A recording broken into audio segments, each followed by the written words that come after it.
मुखं करोति वाचालं पंगुं लंघयते गिरिं यत्कृपा तमहं वन्दे परमानन्दमाधवम्। भगवान श्री कृष्णचन्द्रका चरणारविन्दमा जसले प्रणाम गर्छन्, जसले भगवान श्री कृष्णको सेवा गर्दछन्, श्याम सुन्दरका गुणानुवादहरू जसले गर्दछन्, त्यस्ता भगवानका अनुयायी, भगवानका सेवकहरू, भगवानका भक्तहरू भगवान श्री कृष्णको दिव्य कृपाबाट लाटा छन् भने पनि उनीहरू अत्यन्त मिठो बोली बोल्न सक्ने, छिटो बोली बोल्न सक्ने त्यस्तो वाचाल बन्न सक्दछन्।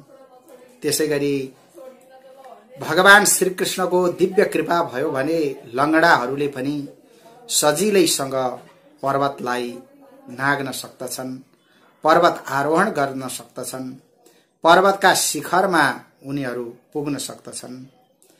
त्यस्ता भगवान श्री कृष्णको दिव्य कृपा हामीलाई प्राप्त भइरहोस्। सनातन संस्कार जागरण हेरेर बस्नुहुने सम्पूर्ण दर्शकहरू, वैदिक सनातन धर्मका सम्पूर्ण अनुयायी महानुभावहरू, भक्तहरू, दर्शक महानुभावहरू सबैमा म हार्दिक नमस्कार गर्दछु। आज यहाँहरू समक्ष भगवान श्री कृष्णका दिव्य गुणानुवाद अर्थात भगवती एकादशी महारानीका दिव्य चर्चा लिएर म उपस्थित भएको छु। माघ महिनाको कृष्ण पक्षको एकादशी तिथिको महात्म्य लिएर म यहाँहरू समक्ष आज उपस्थित भएको छु। यी एकादशी महात्म्य अरु एकादशी महात्म्यहरू भन्दा केही भिन्न प्रसंगले उठान गरिएको छ। यद्यपि भविष्योत्तर पुराण अन्तर्गतकै यी महात्म्य हुन्, एकादशी महात्म्य। यसमा प्रसंगमा अलिकति केही भिन्नता जस्तो मलाई लागिरहेको छ। नैमिषारण्य क्षेत्रमा सुतजीले सारा शौनकादिहरूलाई यी एकादशी महात्म्य बताइरहनु भएको छ। त्यसैगरी भगवान श्री कृष्णले युधिष्ठिर, अर्जुन आदि पाण्डवहरूलाई यी एकादशी महात्म्य बताइरहनु भएको छ।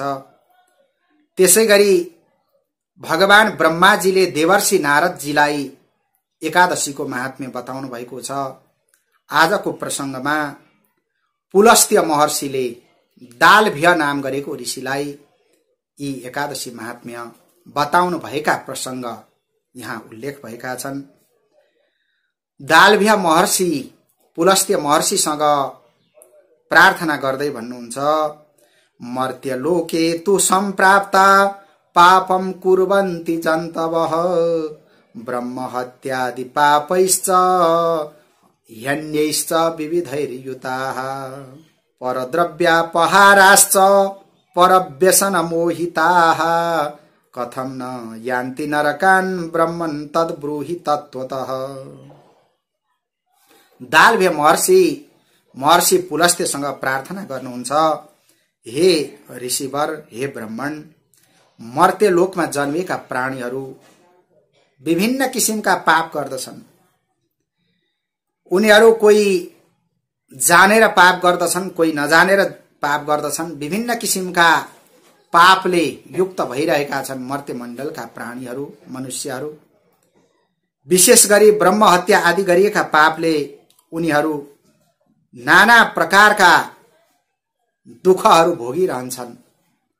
अन्य किसिमका साना ठूला विभिन्न पापहरू उनीहरूले गरिरहेका छन्।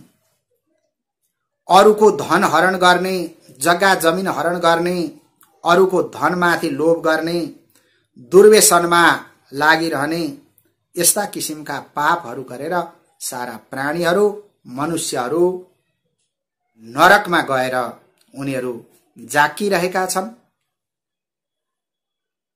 उनीहरूले जीवनमा पनि विभिन्न किसिमका दुःख कष्ट प्राप्त गरेका छन् र त्यसपछि जब मृत्यु हुन्छ, मृत्युपछि पनि घोर नरक आदि उनीहरूले चाहिँ भोगिरहेका छन्।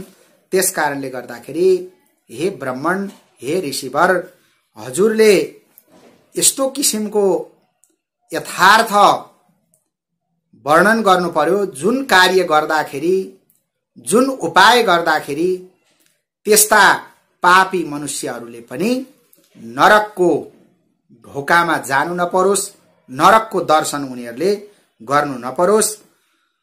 सानो भन्दा सानो कुनै उपाय गरेर अथवा दान गरेर, सजिलैसँग व्रत गरेर,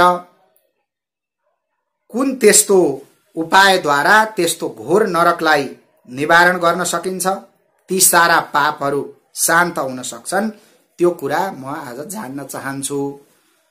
दालभ्य महर्षिले यस्तो किसिमको जिज्ञासा गर्नुभयो। पुलस्त्य महर्षि अत्यन्त प्रसन्न हुँदै भन्नुहुन्छ, साधु साधु महाभाग गुह्यमेत दुदाहितम यन्न कस्य चिदाख्यातम ब्रह्म विष्णुन्द्र देवतैः। हे महाभाग्यवान, भाग्यमानी दालभ्य ऋषि, हजुरले ज्यादै उत्तम प्रश्न गर्नुभयो, ज्यादै राम्रो प्रश्न गर्नुभयो। यो अत्यन्त गुप्त कुरा थियो, गुह्य कुरा थियो।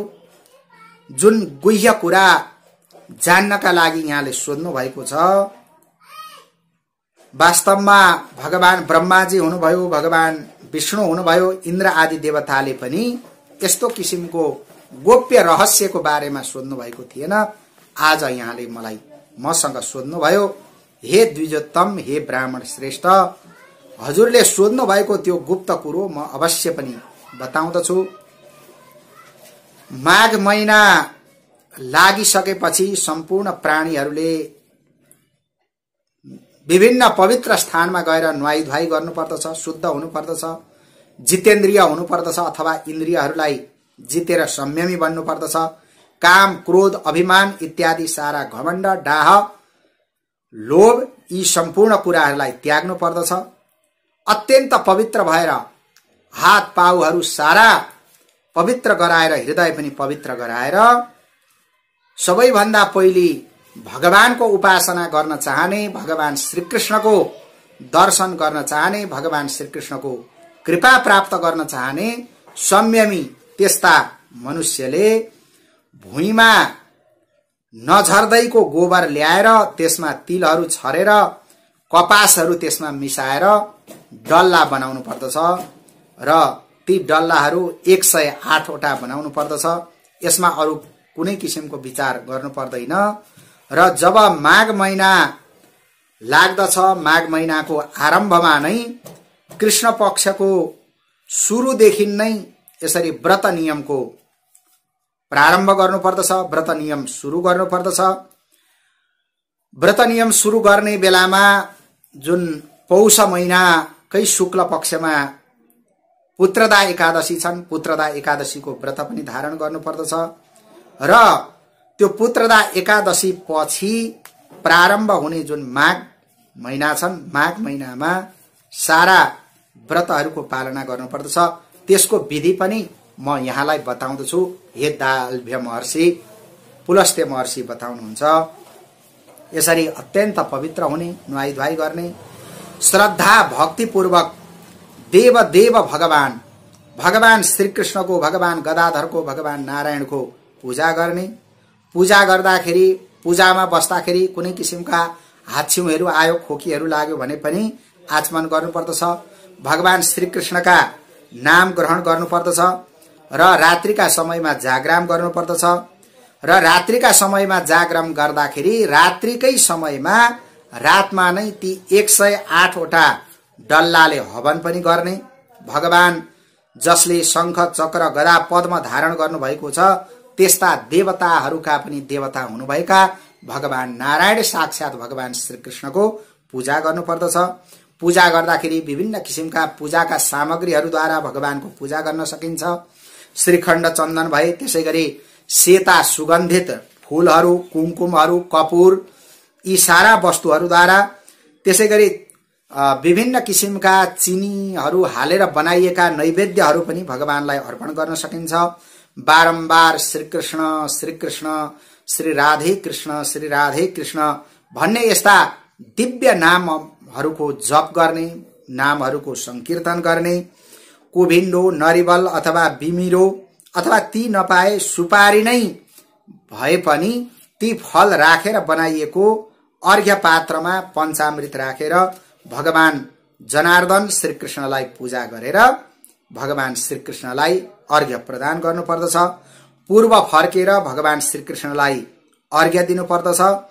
कृष्ण कृष्ण कृपालोत्तो मगतीनाम गतिप्रद संसारार्णवमग्नानाम प्रसीद परमेश्वर नमस्ते पुण्डरीकाक्ष नमस्ते विश्वभावन सुब्रह्मण्य नमस्तेस्तु महापुरुष पूर्वजः गृहाणार्घ्यम मया दत्तम लक्ष्म्या सह जगतपते। यसरी भगवान श्रीकृष्णलाई अर्घ्य प्रदान गर्नुपर्दछ।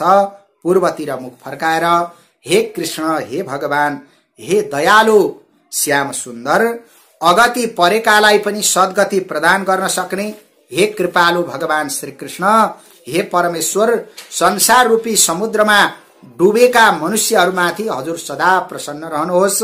हे पुण्डरीकाक्ष, हजुरलाई म बारम्बार नमस्कार गर्दछु।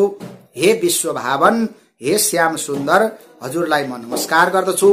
हे सुब्रह्मण्य, सारा ब्राह्मण जातिको रक्षा गर्ने, ब्राह्मणहरूलाई जसले संरक्षण गर्नुभएको छ, हे महापुरुष, हे पूर्वजका पनि पूर्वज हुनुभएका पुराण पुरुषोत्तम भगवान श्रीकृष्ण, हे जगतपति, हजुरलाई मैले अर्घ्य प्रदान गरेको छु।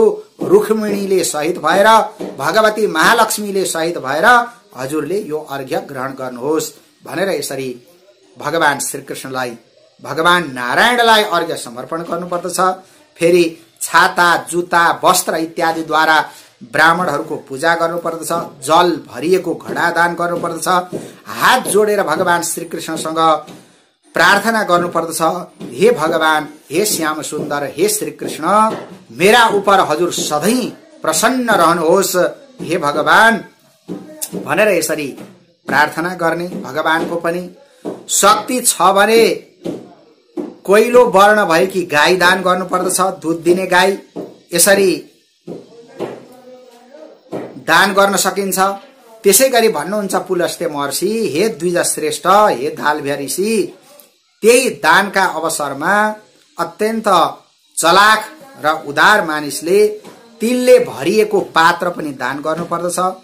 हे महर्षि, नुहाउनका लागि सेतो तिललाई उत्तम मानिन्छ, खानका लागि कालो तिललाई उत्तम मानिन्छ, तर दानका लागि दुवै किसिमका तिल उत्तम हुन्छन्। र यसरी तिल आफ्नो जे जस्तो शक्ति क्षमता छ त्यो अनुसार तिल दान गर्नै पर्दछ। किनकि जसले तिल दान गर्छ, जति गेडा तिल दान गरिएको छ त्यति नै 1000 वर्षसम्म उनीहरूले स्वर्गमा गएर आनन्दपूर्वक बस्ने यस्तो सौभाग्य प्राप्त गर्दछन्। तिल दान गर्दाखेरि विशेष गरी भनिएको छ, जसले तिल मिलाएको जलले नुहाउँछ, तिलको बुकुवा बनाएर त्यो बुकुवाले जसले नुहाएको छ, तिललाई जसले होम गरेको छ, तिल मिलाएको पानी जसले पिएको छ, जसले तिललाई छुट्टै रूपमा खाएको छ र तिल जसले दान गरेको छ भने यी 6 प्रकारका कर्म गर्ने ती भक्तहरूका सारा पापहरू नष्ट भएर जान्छन्। जति प्रयोग गरिएका दानाहरू हुन्छन् त्यति सारा वर्षसम्मका पापहरू सबै नष्ट भएर जान्छन् ती मानिसका भनेर जब यसरी बताउनु भएको थियो।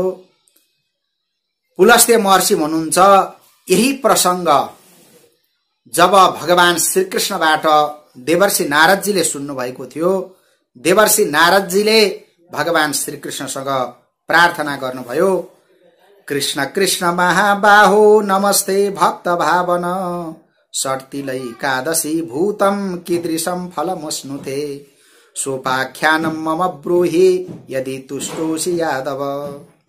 हे कृष्ण, हे भगवान श्याम सुन्दर, हे महाबाहु, हे भक्त भावन, हजुरलाई म नमस्कार गर्दछु। हजुरले जुन तिलको महत्व बताउनु भयो हे श्री कृष्ण, ती तिलको महत्व बताइएका षट्तिला एकादशीका बारेमा हजुरले केही संकेत गर्नुभएको छ। षड्तिला एकादशीको व्रतका फल कस्ता छन् ती पनि म जान्न चाहन्छु। षड्तिला एकादशीको व्रत गर्ने व्रतीले कस्तो किसिमको पुण्य प्राप्त गर्न सक्दछ? हे यदुपति, मेरा उपर हजुर प्रसन्न हुनुभएको छ भने मलाई त्यो सारा उपाख्यान आज सुन्ने इच्छा भइरहेको छ। हजुरले म माथि कृपा गरेर त्यो उपाख्यान बताउनुहोस् भनेर देवर्षि नारदजीले जब प्रार्थना गर्नुभएको थियो, भगवान श्रीकृष्णले आज्ञा भयो, हे नारद, त्यस बारेको वृत्तान्त मैले जुन अनुभव गरेको छु, देखेको छु, सुनेको छु, त्यो सारा प्रसंग म यहाँलाई सुनाउँदछु। हे देवर्षि नारदजी, कुनै समयमा उहिलेको कुरा हो, मृत्यु लोकमा अथवा पृथ्वी लोकमा एउटी ब्राह्मणी हुनुहुन्थ्यो। ती ब्राह्मणी सधैँ व्रतहरू गर्नुहुन्थ्यो, व्रत धारण गर्नुहुन्थ्यो, देवताहरूको पूजा गर्नुहुन्थ्यो, प्रत्येक महिना जस्तो उहाँ उपवास गर्नुहुन्थ्यो र भन्नुहुन्छ भगवान श्रीकृष्ण मेरो भक्तिमा उहाँ सदा सर्वदा यसरी लागिरहनु भएको थियो। हे द्विजोत्तम नारद, म मेरो उपासना अथवा भगवान श्रीकृष्णको उपासना गर्ने, मेरो पूजामा लागि पर्ने र सधैँ उपवास बसेर आफ्नो शरीरलाई उहाँले क्षीण बनाइसक्नु भएको थियो। ती बुद्धिमती ब्राह्मणी, दिन दुखी ब्राह्मणहरूलाई, त्यसैगरी कुमारीहरूलाई पनि विभिन्न किसिमको दानहरू पनि गर्नुहुन्थ्यो। अत्यन्त श्रद्धा थियो, ज्यादै भक्तिले पूर्ण भएर उहाँले दानहरू पनि गर्नुहुन्थ्यो। हे देवर्षि नारद, सधैँ भरि उहाँले चाहिँ कठिन व्रतहरू गर्नुभयो र त्यो कठिन व्रतहरूको माध्यमद्वारा आफ्नो शरीरलाई उहाँले अत्यन्त पवित्र बनाउनु भएको थियो। तर एक पटकको कुरा हो, उहाँले शरीरको दुर्बलताले गर्दाखेरि एकजना माग्ने जो भिक्षु हुनुहुन्थ्यो, ब्राह्मण वैष्णव हुनुहुँदो रहेछ, मेरो भक्त हुनुहुन्थ्यो, त्यस्तो जनलाई उहाँले अन्नदान गर्नु भएन र जुन अन्नले सम्पूर्ण प्राणीहरू तृप्ति हुन्छन् त्यस्ता प्राणीहरूलाई तृप्त गराउने त्यो अन्नदान ती ब्राह्मणीले गर्नु भएन। हे देवर्षि नारद, जब यो कुरा मैले थाहा पाएँ, मैले ती ब्राह्मणीको परीक्षा गर्ने यस्तो विचार गरेर म तुरुन्तै मृत्युलोकमा गएँ र एउटा जटाधारी भिक्षुक बनेर भिक्षा पात्र लिएर गएर ती ब्राह्मणीसँग जब भिक्षा मागेको थिएँ, ब्राह्मणीले भन्नुभयो, हे ब्राह्मण देवता, तपाईँ कहाँबाट आउनु भएको हो, जहाँबाट आउनु भएको हो त्यो मलाई बताउनुहोस् भनेर भन्दाखेरि मैले आएको कुरा केही पनि बताइन। मैले केवल भने, हे सुन्दरी ब्राह्मणी, मलाई भिक्षा दिनुहोस्। तब ती ब्राह्मणी पनि मेरो कुरा सुन्ने बित्तिकै अत्यन्त रिसाउनु भयो र भिक्षा पात्र मेरो तामाको भाँडोमा उहाँले एउटा माटोको डल्लो राखिदिनु भयो र त्यस पछाडि जे भिक्षा दिनुभयो म सन्तुष्ट भएर तुरुन्तै आफ्नो लोकतिर फर्केँ, स्वर्गतिर गएँ र धेरै वर्षपछि ती अत्यन्त तपस्विनी भएकी ब्राह्मणी, उहाँको त्यो शरीरको प्रारब्ध सकियो, उहाँको शरीर छुट्यो र उहाँ स्वर्गमा आउनुभयो, मेरो लोकमा नै उहाँ आउनुभयो र उहाँले त्यो माटोको डल्लो भिक्षा दिएको प्रभावले गर्दाखेरि त्यो दिव्य लोकमा पनि अत्यन्त सुन्दर घर प्राप्त गर्नुभएको थियो। तर त्यो घरमा कुनै किसिमको धन धान्य आदि इत्यादि केही पनि थिएन। जब घरमा ती ब्राह्मणीले हेर्नुभयो केही पनि नभएको देखेर सोझै तेजपुरको मालिक भएको अथवा त्यो भगवत धामको मालिक भएको मसँग आएर उहाँ भन्न लाग्नुभयो, अत्यन्त रिसाउनु भएको छ ती ब्राह्मणी र भन्नुहुन्छ, क्रोधेन महता विष्टा त्विदं वचनमब्रवीत् मया व्रतैश्च कृच्छ्रैश्च उपवासैरनेकशः पूजयाराधितो देव सर्वलोकस्य भावनः न धनं दृश्यते किञ्चित् गृहे मम जनार्दन। अत्यन्त रिसाउँदै क्रोधित हुँदै ती ब्राह्मणी भन्नुहुन्छ, मैले कठिन कठिन त्यस्ता व्रतहरू पनि गरेँ, सारा उपवास पनि गरेँ, अनि त्रिलोकका जो अधिपति, तीनै लोकका जो रचयिता हुनुहुन्छ भगवान नारायणको पनि मैले पूजा गरेँ, आराधना गरेँ, तर पनि हे जनार्दन हे श्री कृष्ण मेरो घरमा केही पनि छैन, ती व्रतहरू गरेको पुण्य कहाँ गयो, मैले के वस्तुहरू उपभोग गरेर त्यो घरमा रहने भनेर उहाँ भन्न लाग्नुभयो। भगवान श्रीकृष्ण आज्ञा हुन्छ। जब यसरी ब्राह्मणीले भन्नुभएको थियो, मैले भने हे ब्राह्मणी, हजुर जसरी आउनु भएको छ त्यसै गरी आफ्नो घरमा फर्केर जानुहोस्। तपाईलाई त्यो घरमा आश्चर्यचकित भएर देवताका पत्नीहरू अप्सराहरू हजुरलाई भेट्न त्यहाँ आउने छन् र त्यति बेला हजुरले ढोका नखोल्नु होला। हे ब्राह्मणी, हजुरले भन्नुहोला षट्तिला एकादशीको पुण्य हजुरहरूले दिनुहुन्छ भने मात्रै म ढोका खोल्छु भनेर यस्तो किसिमको शर्त राख्नु होला भनेर जब यसरी बताइदिएको थिएँ, ब्राह्मणी फर्केर आफ्नो घरमा जानुभयो र भगवान श्रीकृष्ण आज्ञा हुन्छ, हे देवर्षि नारद, वहाँ गएर घरमा बसिसकेपछि देवताका पत्नीहरू अप्सराहरू कुनै समयमा उहाँको त्यो घरमा जानुभएछ र बाहिरबाट उहाँहरूले भन्नुभयो, हामीहरू हजुरलाई हेर्न भनेर आएका छौं, ढोका खोल्नुहोस्। हे ब्राह्मणी, हे सुन्दरी, हजुरलाई हामी दर्शन गर्ने इच्छाले आएका छौं, चाँडै ढोका खोल्नुहोस् भनेर जब ती अप्सराहरूले भन्नुभएको थियो, ब्राह्मणीले भन्नुभयो, यदि मलाई हेर्ने इच्छाले यहाँहरू आउनु भएको छ, मेरो दर्शन गर्ने इच्छाले आउनु भएको छ भने साँचो साँचो भन्नुहोला, बाचा बाँध्नु होला। ढोका खोलेको उपलक्ष्यमा यहाँहरूले आफ्ना जे जस्ता व्रतहरू छन् त्यसमा पनि षट्तिला एकादशीको जुन व्रतको पुण्य छ त्यो पुण्य मलाई प्रदान गर्नुहुनेछ, यो बाचा गर्नुहोला अनि मात्रै म ढोका खोल्नेछु भनेर ब्राह्मणीले जब बताउनु भएको थियो। षट्तिला एकादशीको व्रतको नाम सुन्ने बित्तिकै ती सारा अप्सराहरू बोल्न सक्नु भएन।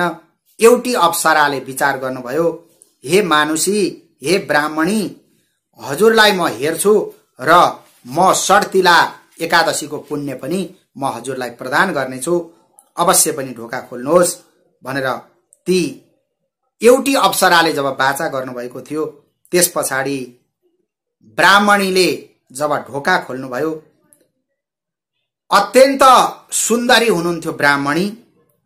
ब्राह्मणीलाई सबैले प्रणाम गर्नुभयो, अप्सराहरूले ब्राह्मणीको दर्शन गर्नुभयो।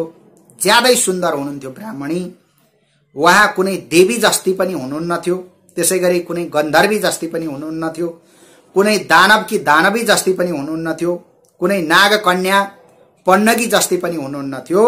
अत्यन्त सुन्दरी, सबैभन्दा भिन्न किसिमकी सुन्दरताले परिपूर्ण भएकी त्यस्ती ब्राह्मणी हुनुहुन्थ्यो।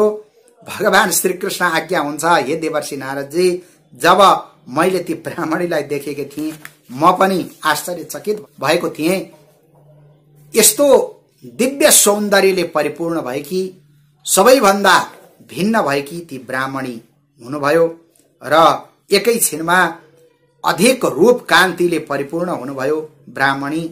षट्तिला एकादशी भगवतीको कृपाले हेर्दा हेर्दै उहाँको घर सम्पूर्ण धन धान्यले परिपूर्ण भयो। विभिन्न वस्त्रहरू छन्, लुगा फाटो आदि इत्यादि सारा सम्पन्न भएको छ। सुन चाँदी हीरा मोती इत्यादिले बहुमूल्य पदार्थहरूले भरिएको भयो उहाँको घर। यसरी हे देवर्षि नारद, धन पाएपछि अति तृष्णा कसैले पनि गर्नु हुँदैन, कुनै मान्छेले पनि अति तृष्णा गर्नु हुँदैन। अति तृष्णाले केवल त्यो लोभले नरकको मात्रै बास गराउँदछ। त्यसैले मेरा भक्तहरू, मेरा जो अनुयायीहरू छन्, ती अनुयायीहरूले त आफ्नो कृपणतालाई, आफ्नो लोभीपनालाई, अति तृष्णालाई सदा सदाका लागि त्याग्नु पर्दछ। आफ्ना धनको शक्ति अनुसार षट्तिला एकादशीमा तिल दान गर्नुपर्दछ, वस्त्र दान गर्नुपर्दछ र अरू पनि विभिन्न समयमा यस्ता दान पुण्य कर्महरू गर्दै गर्नुपर्दछ। यस्तो गरियो भने अवश्य पनि जन्म जन्मान्तरमा आरोग्यता प्राप्त भइरहन्छ। कुनै पनि जन्ममा दरिद्र भएर रहनु पर्दैन, कुनै किसिमको कष्टहरू सहनु पर्दैन, कुनै किसिमका दुर्भाग्यले दुःख दिँदैनन्। हे द्विज श्रेष्ठ नारद, षड्तिला एकादशीको व्रत बस्दाखेरि यी सम्पूर्ण कुराहरू, यी सम्पूर्ण दानहरूबाट प्राप्त हुने यस्तो किसिमको पुण्य प्राप्त गर्न सकिन्छ। त्यसैले यो षड्तिला एकादशीको व्रतको महात्म्य रहेको छ। देवर्षि नारदजीलाई भगवान श्रीकृष्णले जब बताउनु भएको थियो, उतातिर महाराज युधिष्ठिरलाई पनि भगवान श्रीकृष्णले यिनै प्रसंग बताइरहनु भएको छ। महर्षि पुलस्त्यले दालभ्य ऋषिलाई पनि यी षड्तिला एकादशीको व्रत महात्म्य बताइरहनु भएको छ। भगवान श्रीकृष्ण महाराज युधिष्ठिरलाई आज्ञा हुन्छ, हे राजन, हे महाराज, हे युधिष्ठिर, यस्ता प्रकारले माघ महिनाको कृष्ण पक्षको षड्तिला एकादशीको व्रत बसेर जसले तिल दान गर्दछन् भने त्यस्ता मनुष्यहरू सम्पूर्ण पापबाट छुटेर उनीहरू मुक्त हुन सक्दछन्। यसमा कुनै किसिमको संशय नराख्नु होला, यसमा कुनै किसिमको शंका छैन, शंका गर्नु पर्दैन। दानम च विधिना सम्यक सर्व पाप प्रणाशनम नानर्थ भूतो नायास शरीरे मुनि सप्तम। देवर्षि नारदजीलाई भगवान आज्ञा हुन्छ, हे मुनिहरूमा श्रेष्ठ देवर्षि नारदजी, विधिपूर्वक अत्यन्त उदार भएर जसले राम्रोसित दान गरिरहन्छ भने त्यस्ता दानी मनुष्यहरूका सम्पूर्ण पापहरू नाश हुन्छन्। उसलाई जीवनमा कुनै किसिमको अनर्थ आइलाग्दैन, उसका शरीरमा कुनै किसिमका खेदहरू हुँदैनन्, रोग व्याधिहरूले सताउन सक्दैनन्, उसको वंश परम्परा बढेर जान्छ र अन्तमा दिव्य भगवत प्राप्ति उसले गर्न सक्दछ। यसरी देवर्षि नारदजीलाई भगवान श्रीकृष्णले, त्यसैगरी महाराज युधिष्ठिरलाई भगवान श्रीकृष्णले बताउनु भएका परम पावन प्रसंग, पुलस्त्य महर्षिले दालभ्य ऋषिलाई बताउनु भएको र नैमिषारण्य क्षेत्रमा शौनकादि ऋषिहरूलाई सुतजीले बताउनु भएका यी परम पावन प्रसंग षड्तिला एकादशीका महात्म्य मैले पनि यहाँहरू समक्ष आज प्रस्तुत गरेको छु। वैदिक सनातन धर्मका सम्पूर्ण अनुयायी महानुभावहरूले यी षड्तिला एकादशीको व्रतलाई अत्यन्त श्रद्धा भक्तिपूर्वक पालन गर्नुहुनेछ। सम्पूर्ण दर्शकहरू, श्रोताहरू, त्यसैगरी सनातन धर्मका जे जस्ता महानुभावहरू हुनुहुन्छ उहाँहरू सबैले यी षड्तिला एकादशीको व्रत गर्ने प्रयास गरौं। अत्यन्त श्रद्धा भक्तिपूर्वक षड्तिला एकादशी महारानीको पूजा गरौं।